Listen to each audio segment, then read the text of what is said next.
Hello everybody, just me and my shadow here, and I wanted to reveal to y'all something that might be of interest if you haven't already heard about it.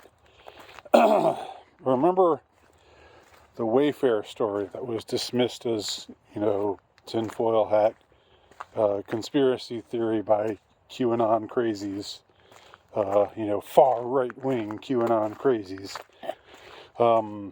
This was something that people were talking about, I believe it was 3 years ago. There were instances where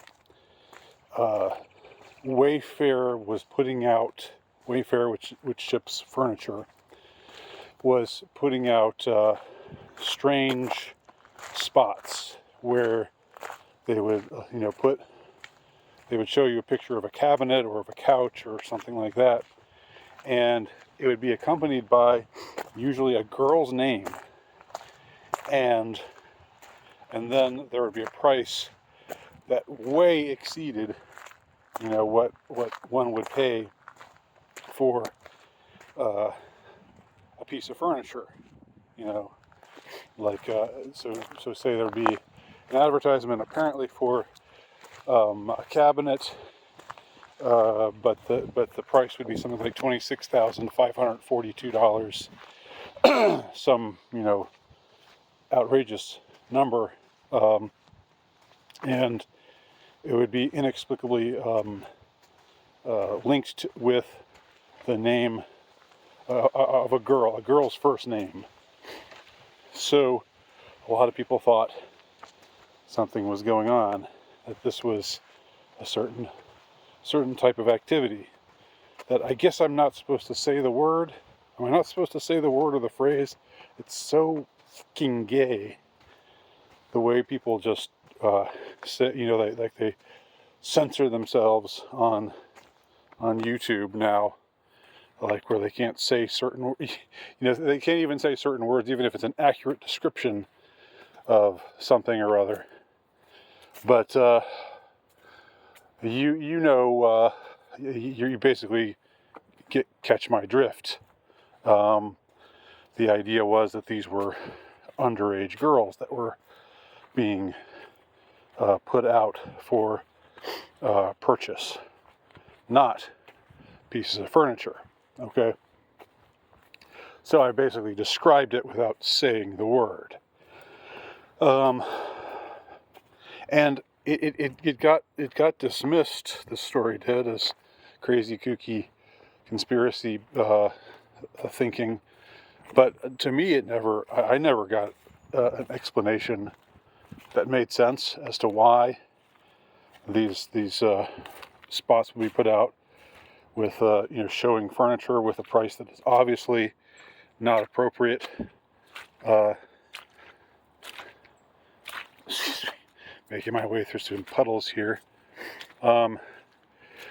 It's obviously way higher of a price than one would pay for that particular piece of furniture. And why have it be accompanied by a girl's name?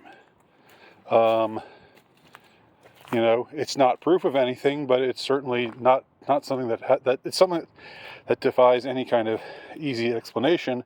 And as far as I know, no explanation was ever offered by the so-called debunkers. They just said, "Well, come on, would they really do it this way through Wayfair? Come on, man."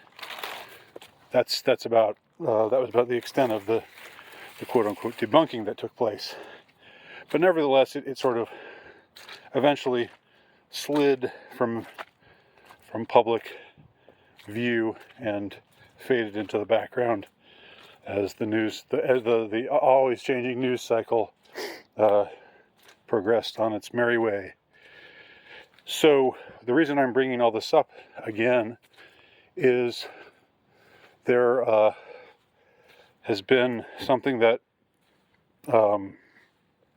was highlighted by the magazine EV.com, which is there's somebody on TikTok who apparently according to himself, and of course this is just his testimony. There's nothing corroborating his testimony, so take it for what it is, But he told a story. He tells a story which I'm linking below, and I'm hoping that it doesn't get taken down before I link it below.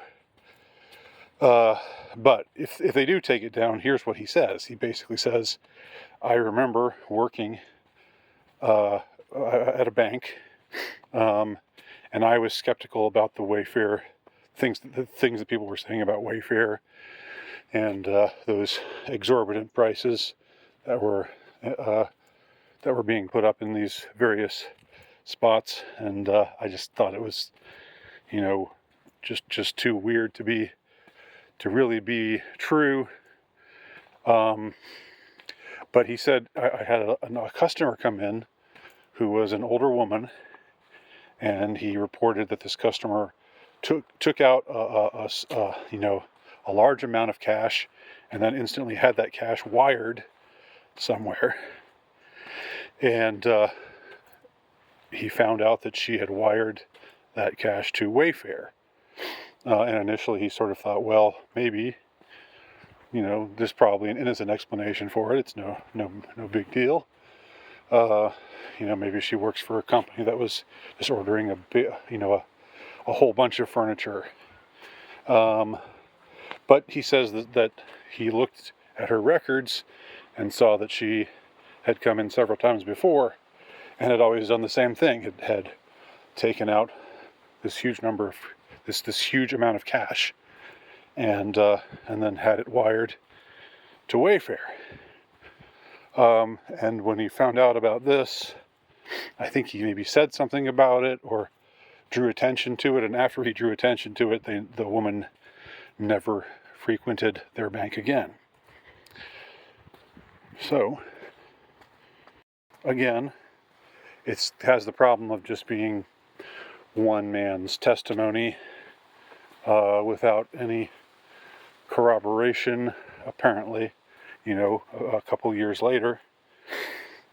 But I saw it myself, and he seemed, I don't know, he passed the smell test. He didn't seem like somebody who was just angling to be famous or trying to get his day in the spotlight or anything like that. And I don't think it's gotten a lot of attention from anyone else besides Evie, and maybe some quote unquote fringier types of places have paid attention to it, but I don't know. It certainly hasn't become mainstream news. So what does he really stand to gain from this? Whenever somebody tells a story that is, that poses a threat to some powerful political or financial figure within mainstream culture, it tends not to make the news, not to make the mainstream news, and that's seeming to be true in this case as well. So I will link to it below, and y'all can see for yourself and let me know what you think. Thanks for watching.